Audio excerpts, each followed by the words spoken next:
நடிகர் அஜித்குமார் அவர்களை வந்து எதையாவது ஒரு சர்ச்சைக்குரிய விஷயத்துல மாட்டி விட்டு அவரை பத்தி எதையாவது பேசி அவருடைய ஃபேன்ஸை வந்து ட்ரிகர் பண்ணி தான் அவங்க சேனலை வந்து சம்டைம்ஸ் பூஸ்ட் பண்ணணும் அப்படிங்கிற மாதிரி வலைபேச்சு யூடியூப் சேனல் வந்து ஒரு ஸ்ட்ராட்டஜியை வந்து ஃபாலோ பண்ணிட்டு இருக்காங்க. இந்த ஸ்ட்ராட்டஜியை வந்து வருஷத்துல ஒரு 4 வாட்டி வந்து இவங்க யூஸ் பண்ணுவாங்க.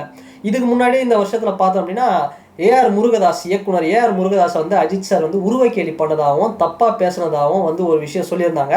அது மாதிரி இப்போ ஒரு விஷயம் சொல்லியிருக்கிறாங்க. அது என்ன அப்படின்னா, நடிகர் யோகி பாபு போயிட்டு அஜித் சார் வந்து ரொம்ப வருஷத்துக்கு முன்னாடி தொட்டாராம். அஜித் சார் வந்து டோன்ட் டச் அப்படிங்கிற மாதிரி ஏதோ ஒரு அன்டச்சபிலிட்டியை ஃபேஸ் பண்ண மாதிரி ஒரு டிஸ்கிரிமினேஷனை வந்து காட்டின மாதிரி வந்து இவங்க வந்து சொல்லிட்டு இருக்கிறாங்க. ஸோ இது வந்து என்ன பிரச்சனை, என்ன போயிட்டு இருக்கு, இதுக்கும் வந்து அஜித் சார் ஃபேன்ஸ் பெரிய அளவில் வந்து கொந்தளிச்சு வந்து சொல்லிட்டு இருக்கிறாங்க. ஸோ இந்த இடத்துல வந்து ஒரு அஜித் வெறியனா, ஒரு அஜித் சாரோட ஃபேனா நான் ஒரு விஷயத்த சொல்ல விரும்புகிறேன். சில பேர் வந்து போட்டுட்டு இருக்கிறாங்க. இதுக்கும் வந்து விஜய் சாரோட டீமுக்கும் பெரிய ஒரு தொடர்பு இருக்குது. விஜய் சார் வந்து வலைபேச்சு மாதிரி யூடியூப் சேனலுக்குலாம் வந்து பின்னாடி இருந்து ஏதோ ஆப்ரேட் பண்ணிட்டு இருக்கிறா இது மாதிரிலாம் சொல்கிறாங்க. ஸோ அது மாதிரிலாம் எதுவுமே கிடையாது. ஏன்னா இங்கே வந்து ஒரு விஷயம் பார்க்கணும் அப்படின்னா, விஜய் சார் சிஎம் ஆனாலும் நாளைக்கு பெரிய லெவலில் போனாலும் முதல்ல வந்து சந்தோஷப்படுறது யார் அப்படின்னா அஜித் சாரோட ஃபேன்ஸ் தான். அந்தளவுக்கு அஜித் சாரோடைய ஃபேன்ஸ் கூட பெரிய அளவில் அவருக்கு வந்து சப்போர்ட் பண்ணுறதுக்கு, ஒரு சேஞ்சுக்காக, ஒரு புது ஆள் வர்றதுக்காக, ஒரு ஓட்டு போடுறதுக்காக ரெடியாக இருக்கிறாங்க. ஸோ அந்தளவுக்கு அவங்க 2 பேருடைய ஃப்ரெண்ட்ஷிப் அப்படிங்கிறது இருக்குது. அதனால் வந்து விஜய் சார் இது மாதிரி பண்ணுறாருன்னு சில பேர் வந்து நெகட்டிவிட்டியை ஸ்ப்ரெட் பண்ணுறாங்கன்னா அது வந்து உண்மையே கிடையாது. இன்னொன்று, இவங்க 2 பேருக்கு இருக்கக்கூடிய நட்பு என்ன அப்படிங்கிறது இயக்குனர் வெங்கட் பிரபு அவர்கள் இன்னைக்கு வந்து எந்த அளவுக்கு வந்து மீடியா முன்னாடி சொல்லிட்டு இருக்கிறாரு. 2 பேரும் எந்த அளவுக்கு ஃப்ரெண்ட்ஸாக இருக்கிறாங்க அப்படிங்கிறது எல்லாருக்குமே தெரியும். ஸோ இப்போ பேக் டு இந்த யோகி பாபு மேட்டரில் வருவோம். யோகி பாபு வந்து ஒரு ஸ்டேஜில் சொல்கிறாரு என்னென்னா, வலைபேச்சு யூடியூப் சேனலை வந்து டைரெக்டாக சொல்ல, ஒரு இன்டைரக்டாக இந்த மாதிரி வந்து என்னை பற்றி பேச மாட்டுறாங்க, இவங்கெல்லாம் வந்து இந்த மாதிரி பண்ணிட்டு இருக்கிறாங்க, அது மாதிரி இது மாதிரி பேசுறது அப்படிங்கிறது ஒரு தப்பு அப்படிங்கிற மாதிரி ஏதோ சொல்லியிருக்கிறாரு. இதுக்கு வலைபேச்சு அவங்கள தான் சொன்னாங்க அப்படிங்கிற மாதிரி எடுத்துக்கிட்டு யோகி பாபு வந்து ஒரு மாதிரி, யோகி பாபு ஒரு குப்பை காமெடியன் அப்படிங்கிற மாதிரி சொல்லியிருக்கிறாங்க. யோகி பாபுவும் வந்து என்ன சொல்லியிருக்கிறாரு, அவங்கள வந்து நான் சரியாக கவனிக்கலை, அதனால தான் அவங்க வந்து என்னை பற்றி அப்படி தப்பாக பேசிகிட்டு இருக்கிறாங்க அப்படிங்கிற மாதிரி சொல்லியிருக்கிறாரு. இதுக்கு வலைபேச்சு சார்பாக நாங்கள் சொன்னதுக்கு வந்து நீங்கள் ப்ரூஃப் கொடுங்க அப்படிங்கிற மாதிரி சொல்லிட்டு, நாங்கள் வேணால் கோவிலில் வந்து சத்தியம் பண்ணுறோம், நீங்களும் வந்து கோவிலில் சத்தியம் பண்ணுங்கள், முருக பக்தர் தானே அப்படிங்கிற மாதிரி சொல்லியிருக்கிறாங்க. இன்னொரு பக்கம் இந்த ஒரு விஷயம் போயிட்டு இருக்கும்போது தான், இது மாதிரி போயிட்டு இருக்கிற விஷயத்தில் தேவையில்லாமல் இவங்க வியூஸை ஏற்றணும் அப்படிங்கிறதுக்காக அஜித் சார் ஃபேன்ஸை ட்ரிகர் பண்ணணுன்றதுக்காக ஒரு விஷயம், இந்த மாதிரி அஜித் சார் வந்து யோகி பாபு டோன்ட் டச் அப்படின்னு சொன்னார் அப்படிங்கிற மாதிரி சொல்லியிருக்கிறாங்க. இதுக்கு முன்னாடியே பார்த்தோம் அப்படின்னா ஏஆர் முருகதாஸை வந்து உருவக்கேலி பண்ணதாகவும் வந்து சொல்லியிருக்கிறாங்க. அப்படி ஒரு வேளை அஜித் சார் வந்து ஏஆர் முருகதாஸை உருவக்கேலி பண்ணி இருந்தாலுமே கூட, அதுக்கப்புறம் வந்து ஏஆர் முருகதாஸ் அவர்கள் துப்பாக்கி முடிச்சப்புறம் கூட நான் வந்து எல்லா காலேஜ்லேயும் வந்து அவர்கிட்ட போயிட்டு நீங்கள் எப்போ அஜித் சாரை வச்சு பண்ண போகிறீங்க படம் அப்படின்னு கேட்டதுக்கு ஏஆர் முருகதாஸ் அவர்கள் என்ன சொல்லியிருந்தாரு, அவருக்காக நான் வெயிட் பண்ணிகிட்ருக்கேன். அப்போது இந்த மாதிரி ஒரு பிரச்சனை வந்து இல்லை அப்படிங்கிறதுனால தானே 2 பேரும் வந்து ஒரு சுமூகமாக ஏஆர் முருகதாஸ் வந்து திரும்பவும் நான் வந்து அஜித் சார் கூட ஒர்க் பண்ண போகிறேன் அப்படிங்கிற மாதிரி சொல்கிறாரு. ஸோ இது மாதிரி எப்பயோ ஒரு நடந்த விஷயம். ஸோ அன்னைக்கு இருந்த காலகட்டத்தில் ஒருவேளை அஜித் சார் சரிப்பா உருவக்கேலியே பண்ணியிருக்கட்டும், ஏஆர் முருகதாஸை தப்பாக கூட சொல்லியிருக்கட்டும், அது வந்து முடிஞ்சு போன ஒரு விஷயம். அதை இப்போ 2024 சொல்லி நீங்கள் வந்து தப்பாக அஜித் சார் பேரை வந்து டேமேஜ் பண்ணணும் அப்படின்னு நினைக்கிறீங்க. இன்னொரு ஒரு விஷயத்தை இந்த இடத்துல சொல்லிடுறேன். உருவக்கேலி பண்ணுறவராக இருந்தால் ஒன்றே ஒன்று சொல்கிறேன், அதாவது ஏஆர் முருகதாஸ் அவர் கூட ஹைட்டை வச்சு வந்து அஜித் சார் வந்து கலாய்ச்சாரு அப்படின்னு சொல்கிறோம். இங்கே ஒரு விஷயத்த பார்த்தோம் அப்படின்னா, நடிகர் அப்புக்குட்டி அப்படிங்கிறவர் கிட்டத்தட்ட ஏஆர் முருகதாஸ் சார் ஹைட்டு தான் இருப்பார். அந்த அப்புக்குட்டி சாரை, அப்புக்குட்டி அவருக்கு வந்து ஒரு ஃபேமிலி ஃப்ரெண்டு மாதிரி வந்து அஜித் சார் ட்ரீட் பண்ணியிருக்கிறாரு. இன்னொன்று, அப்புக்குட்டி அவருக்கு வந்து ட்ரெஸ் எல்லாம் போட்டு ஒரு நாள் ஃபுல்லாக அஜித் சார் உட்காந்து தான் இண்டஸ்ட்ரிக்கே வந்து டைம் ஒதுக்கி ஃபங்க்ஷனுக்கு போகாத ஒரு மனுஷன், ஆடியோ லான்ச்சு கூட ஒரு படத்துக்கு போகாத ஒரு மனுஷன், அப்புக்குட்டி அவருக்கு வந்து ஃபுல்லாக காஸ்டியூம் ரெடி பண்ணி அவரை வந்து அழகாக வந்து ஃபோட்டோ ஷூட் நடத்தி கிட்டத்தட்ட 6 மணி நேரம் 7 மணி நேரம்லாம் ஃபோட்டோ ஷூட் பண்ணியிருந்தார். ஸோ அந்தளவுக்கு வந்து அஜித் சார் ஒருத்தங்களை பிடிச்சிருந்தது அப்படின்னா அந்தளவுக்கு டைம் ஸ்பெண்ட் பண்ணி அவங்க மேலே அக்கறை காட்டி அப்படி பார்த்துக்கக்கூடிய ஒரு மனுஷனாக தான் எல்லாரும் வந்து சொல்கிறாங்க. ஆனால் நீங்கள் வலைபேச்சு யூடியூப் சேனல் வேணும்னே அவர் வந்து அன்டச்சபிலிட்டி ஃபேஸ் பண்ணிட்டாரு, டிஸ்கிரிமினேஷன் காமிச்சிட்டாரு, அவர் வந்து ஒரு ஹெட் வெயிட்டு, அந்த மாதிரி வந்து தேவையில்லாத ஒரு விஷயத்த வந்து திரும்ப வந்து ஸ்ப்ரெட் பண்ணிகிட்டே இருக்கீங்க. ஸோ இந்த யோகி பாபு மேட்டர்லேயும் கூட அஜித் சார் அப்படி சொன்னாலும் கூட ஓகே, அப்படி அதாவது அவரும் மனுஷன் தான், ஒரு வேளை சொல்லியிருக்கலாம், அது அவர் மனசுக்கு தான் தெரியும் சொன்னாரா சொல்லலை அப்படின்னு. ஆனால் அப்படி இருக்கிற மனுஷன் யோகி பாபு அவரை அந்த வேதாளம் படம் டைமில் உட்கார வச்சு, வேதாளமுக்கு அப்புறம் கூட விஸ்வாசத்தில் கூட வந்து 2 பேரும் ஒன்றா நடிச்சாங்க. ஸோ வேதாளம் டைமில் யோகி பாபு சாரை வந்து அஜித் சார் உட்கார வச்சு மொட்டை ராஜேந்திரன் அவரையும் யோகி பாபு அவர்களையும் வந்து ஒரு பெரிய கேமராவில் அழகாக வந்து ஃபோட்டோ ஷூட்லாம் பண்ணி எடுத்து கொடுத்தாரு. அதுக்கப்புறம் வேதாளம் முடித்ததுக்கப்புறம் விஸ்வாசத்துலேயும் 2 பேரும் சூப்பராக வந்து ஒரு காம்போ மாதிரி நடித்தாங்க. ஸோ இதுக்கப்புறம் வரப்போகிற படங்களில் கூட வந்து அவங்க பண்ண தான் போகிறாங்க 2 பேரும். ஸோ இந்த ஒரு விஷயம் அப்படிங்கிறது இந்த இடத்துல நம்ம பார்க்க வேண்டியதுன்னா, சண்டை அப்படிங்கிறது யோகி பாபுவுக்கும் வலைபேச்சு சேனலுக்கும் தான். ஸோ என்ன சொல்கிறாங்க, யோகி பாபு ஒரு குப்பை காமெடியன் அப்படின்னு சொல்கிறாங்க. ஒரு நாளைக்கு 25 லட்சம் வாங்குறாரு. ஸோ ஒரு குப்பை அப்படின்னு வந்து அசால்ட்டாக சொல்லிடுறாங்க.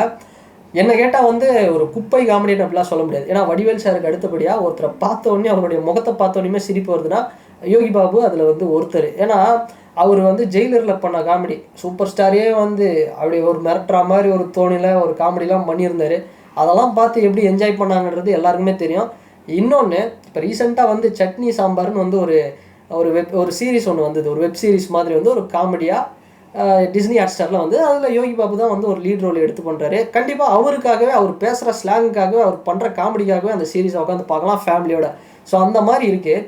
ஸோ அந்த மாதிரி அவங்கவுங்க வேலைகளை அவங்கவுங்க பார்த்துட்ருக்குறாங்க. எப்படி அஜித் சார் அவருடைய வேலையை கரெக்டாக பார்த்துட்டு இருக்காரு. அவர் என்ன பண்ணுறாரு, அவர் எதையுமே அவர் சம்பளம் வாங்குறாரு, நடிக்கிறாரு, அவ்வளோதான். மற்றபடி தேவையில்லாத விஷயத்தெல்லாம் அவர் வந்து இன்வால்வ் ஆகிறதில்ல.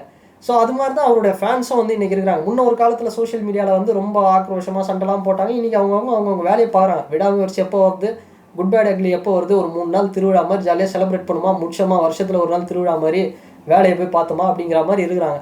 யாரையும் வந்து தேவையில்லாமல் வந்து விமர்சனம் எதுவும் பண்ணுறதில்ல. ஒரு சிலர் இருக்கிறாங்க டாக்ஸிக்காக வந்து எல்லா நடிகருக்கும் வந்து ஃபேன்ஸாக தான் இருக்கிறாங்க. ஸோ அந்த மாதிரி அஜித் சாருக்கும் சில பேர் டாக்ஸிக்காக சில விஷயம் பண்ணிட்டு இருக்கிறாங்க. ஸோ அது நம்ம விட்டுருவோம். ஆனால் பெரும்பாலான அஜித் சார் ஃபேன்ஸு அவங்கவுங்க வேலையை பார்த்துட்டு எல்லாரையும் விஜய் சார் வராரா, வரட்டும், அவர் சிஎம் ஆகட்டும், அவர் ஆனாலும் வந்து சந்தோஷம் தான் அப்படிங்கிற மாதிரி ஒரு மைண்ட் செட்டில் இருக்கும்போது தேவையில்லாமல் எல்லாருக்கும் சண்டை மூட்டி விட்டுக்கிட்டு, யோகி பாபு அவர் வேலையை அவர் பாட்டு பார்த்துட்டு இருக்காரு, அவரை வந்து சண்டை மூட்டி விட்டுக்கிட்டு, அஜித் சாரை வந்து தப்பாக பேசிக்கிட்டு, அஜித் சார் ஃபேன்ஸ் வந்து ட்ரிகர் பண்ணிவிட்டு, ஸோ இது மாதிரியான வேலைலாம் முடிஞ்சால் உங்களால் நீங்கள் வந்து ஒரு நல்ல ரிவ்யூ கொடுங்க. இந்த வலைப்பேச்சு யூடியூப் சேனல் வந்து எப்படி அப்படின்னா, நிறைய படம் நானும் பார்த்துருக்குறேன். அவங்க ரஜினி படம், அஜித் சார் படம், ரஜினிகாந்த் அவர்களுடைய படம், அஜித் சார் படம், விஜய் சார் படம் எல்லாம் வரும்போது படம் வர்றதுக்கு முன்னாடி அவங்க சொல்கிறது ஒன்றா இருக்கும், அங்கே வந்து நடக்கிறது ஒன்றா இருக்கும். ஸோ இது வந்து அவங்க கரெக்டாக வந்து ப்ரிடிக்ட் பண்ணுறாங்களாமா அப்படின்னு சொல்லி மாற்றி மாற்றி சொல்கிறது. ஒரு உதாரணத்துக்கு எப்படின்னா, சப்போஸ் அவங்க ராயன் படம் ஒரு கணிப்பு, ஒரு சின்ன கற்பனையாக அவங்க எப்படி பேசுவாங்க அப்படின்னா, வலைப்பேச்சு ராயன் படத்தில் வந்து பார்த்தோம்னா அப்படி ஒரு கெமிஸ்ட்ரி இருக்காம அப்படின்வாங்க. யாருக்கு? Love chemistry. இது வரைக்கும் யாருக்குன்னா தனுஷுக்கும் துஷாரா விஜயனும் தனுஷம் பார்த்தோம்னா அதில் அண்ணன் தங்கச்சி. இவங்க எப்படி பேசுவாங்க அப்படின்னா, படம் ரிலீஸ் ஆகிறதுக்கு முன்னாடி தனுஷ் எவ்வளோ நடிகைகள் கூட வந்து நடிச்சிருக்காரு, லவ்வை வந்து பயங்கர வேறு கோணத்தில் காமிச்சிருக்காரு, அதெல்லாம் தூக்கி ஓவர்டேக் பண்ணுற அளவுக்கு வந்து துஷாராக்கும் அவருக்கும் வந்து லவ் வந்து பயங்கரமாக செட் ஆகிருக்காம, அதுவும் உசுரே நீதான்னு ஒரு லவ் சாங் இருக்கான், அது வந்து தங்கச்சிக்காக கம்போஸ் பண்ண சாங்கு. இதை இவங்க எப்படி சொல்லுவாங்கன்னா, உசுரே நீதான்னு ஒரு லவ் சாங் இருக்கான், அந்த அளவுக்கு வந்து துஷாராக்கும் தனுஷுக்கும் ஒரு லவ் கெமிஸ்ட்ரி வந்து பயங்கரமாக ஒர்க் அவுட் ஆகிருக்காம்ல அப்படின்னு. அதில் வந்து 2 பேர் தான் பேசுவாங்க. அந்த யூடியூப் சேனலில் ஒருத்தர் சும்மா இருப்பார், வலைப்பேச்சு சக்திவேல் அப்படின்னு, அவர் இன்னொரு யூடியூப் சேனல் வேறு வச்சுருக்கிறாரு தனியாக. ஸோ இந்த மாதிரி இவங்க 3 பேர் ஃபஸ்ட்டு நீங்கள் பார்க்குற ஒரு வேலையை ஃபஸ்ட்டு கரெக்டான ஒரு அப்டேட்டை, கரெக்டான ஒரு இன்ஃபர்மேஷனை கரெக்டாக கொடுங்க. அஜித் சார் வந்து தப்பாக பண்ணாருன்னா அது அவருக்கு வந்து அவர் வந்து அதை ஃபேஸ் பண்ண போகிறாரு அவர் லைஃப்பில். என்றைக்கோ ஏதோ ஒன்று நடந்ததை, அது நடந்துதா இல்லையான்னு கூட தெரியல, அதை எடுத்துக்கிட்டு வந்து உங்களுக்கும் யாருக்கோ ஒரு சண்டையில் வா நான் இவங்களை இழுத்து விட்றேன் பாரு அப்படிங்கிற மாதிரி தேவையில்லாமல் நீங்களாக ஒரு கற்பனையாக இழுத்து விட்டு தேவையில்லாமல் அஜித் சார் ஃபேன்ஸை வந்து ஒரு ட்ரிகர் பண்ணுறதுல என்ன ஒரு இது. அழகாக பேசிட்டு போனீங்களா, உங்களால் முடிஞ்சது விடாமுயற்சி update, good bad ugly update, எதையாவது ஒன்று கொடுத்துட்டு போங்க. அந்த மனுஷன் அவர் பாட்டு ஒரு வேலையை பார்த்துட்டு இருக்காரு, அவர் ஃபேன்ஸை அவங்க பாட்டு அவங்க வேலையை பார்த்துட்டு இருக்காங்க. தேவையில்லாமல் போட்டு ட்ரிகர் பண்ணுறது இது தொடர்ந்து இது மாதிரி பண்ணிகிட்டே இருக்கிறீங்க. ஸோ இது வந்து அதுதான் இது வலைப்பேச்சு சேனலுடைய ஸ்ட்ராட்டஜி அப்படின்னு தான் சொல்லணும். வருஷத்துக்கு ஒரு 4 வாட்டி அஜித் சாரை பற்றி ஏதாவது பேசி விடுவோம், சர்ச்சையை கிளப்பி விடுவோன்னு. இந்த வருஷத்துக்கு 2 முடிச்சிட்டிங்க, இன்னும் 2 சான்ஸ் இருக்குது. எனக்கு தெரிஞ்ச அதை வந்து அக்டோபர்லேயும் டிசம்பர்லேயும் முடிச்சிருவீங்கன்னு நினைக்கிறேன். ஸோ அது மாதிரி வந்து தேவையில்லாமல் அஜித் சார் ஃபேன்ஸையும் அஜித் சாரையும் வந்து ட்ரிகர் பண்ணாதீங்க. ஸோ முன்ன மாதிரி யாரும் இப்போ சோஷியல் மீடியாவில் ரொம்ப ஆவேசமாக யாரும் இல்லை அஜித் சார் ஃபேன்ஸு. ஸோ இன்னும் இறங்குனாங்க அப்படின்னா, எங்கள் வேலையெல்லாம் விட்டுட்டு அதுக்குன்னு டைமை ஒதுக்கி நாங்கள் இறங்கினோம் அப்படின்னா என்ன ஆகும் அப்படிங்கிறது எல்லாருக்குமே தெரியும் இங்கே தமிழ்நாட்டில். அதனால் உங்கள் வேலையை வந்து நீங்கள் பாருங்கள். தயவுசெய்து முடிஞ்சால் நீங்கள் வந்து ஒரு நல்ல அப்டேட்டை கொடுங்க. ஸோ அதனால் finally வலைப்பேச்சு YouTube channel Anthanan, Bismi and Sakthivel, so நீங்கள் வந்து இப்போ நீங்கள் பாட்டு உங்கள் வேலையை பண்ணுறீங்க, அதை வந்து கரெக்டாக பண்ணுங்கள். அது மாதிரி தேவையில்லாமல் எங்கள் சீஃப் ஏகே அஜித் சாரையும் அவருடைய ஃபேன்ஸையும் வந்து ட்ரிகர் பண்ணிங்க அப்படின்னா தேவையில்லாமல் சோஷியல் மீடியாவில் வந்து ஒரு பெரிய அளவில் ஒரு பிரச்சனை தான் வரும். ஸோ அதனால் அவங்க வேலையை பார்த்துட்ருக்காங்க, அவங்க இதே அப்படியே விடுங்க. ஃபைனலி இந்த வீடியோ பார்த்துட்ருக்கிற அஜித் சார் ஃபேன்ஸாக இருக்கட்டும், இல்லை வேறு யாராக இருந்தாலும், ஸோ இந்த விஷயத்தை பற்றி நீங்கள் என்ன நினைக்கிறீங்க அப்படிங்கிறத இந்த கமெண்ட் செக்ஷனில் கருத்துக்களை பதிவிடுங்க. அண்ட் இந்த வீடியோ உங்களுக்கு பிடிச்சிருந்ததுன்னா லைக் பண்ணுங்கள், ஷேர் பண்ணுங்கள், கமெண்ட் பண்ணுங்கள், சப்ஸ்கிரைப் பண்ணுங்கள். அண்ட் வேறு ஒரு வீடியோவில் வேறு ஒரு கண்டென்ட்டில் நான் உங்களை பார்க்குறேன். பாய்.